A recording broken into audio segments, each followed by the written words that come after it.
Yo, yo, yo, it's Cinderella Sew. What up? Today we're going to cut a hoodie open a bit so it's more of an open collar. Now your hoodie has this nice little cut in it. Yeah! So you just want to take a good pair of fabric scissors and cut this piece as close as you can to the seam there. And you only need to cut about 1 inch.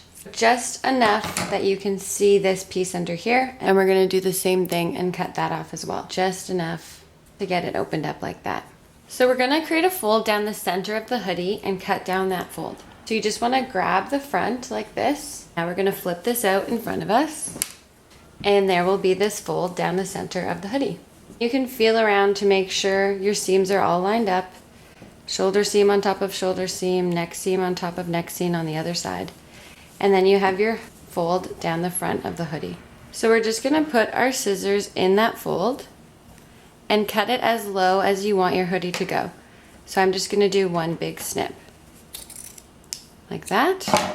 And then you can kind of pull it a bit. It won't fray because it's a cotton fabric. So now when you lay out your hoodie, you see you have this cut down the center. And then all we need to do is sew these pieces back together and we're done. So all we're gonna do is fold those pieces together and then go in through both pieces of fabric with our needle, just like that.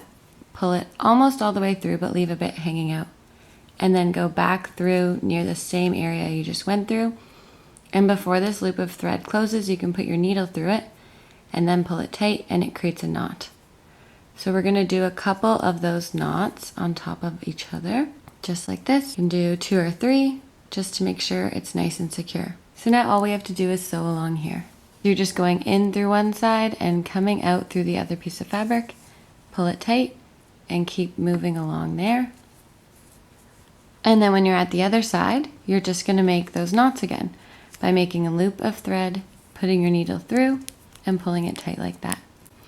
So again, going through both pieces of fabric, putting your needle through that loop of thread before it closes, pulling it tight, and you're done. So now we're gonna cut this off, and when you flip it over, you'll see it's been sewn back in place. Beautiful. Now we have to do the same thing to this side, except this side doesn't line up.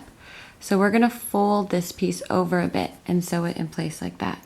So now we're just making those same knots we did when we started sewing on the other side, putting our needle through the loop of thread before it closes, pulling it tight. And we're gonna make, of course, 2 or 3 knots just to make sure it's nice and secure. We have this extra piece hanging out. All we're gonna do is fold it around the back like that, and we'll sew it in place. So now we can put our needle through the fabric and come out the other side. And when you flip it over, there's our folded piece right there. And we're just gonna sew that in place with a couple of knots. When it's all sewed down, you can just again make a loop of thread, put your needle through the loop, and pull it tight. So once you've made a couple knots and that's all nice and sewed down, all you need to do is cut off your thread. You can see your pieces have been stitched back together. So now we're all done. Thank you so much for watching Cinderella Sew, and I will see you soon. Peace.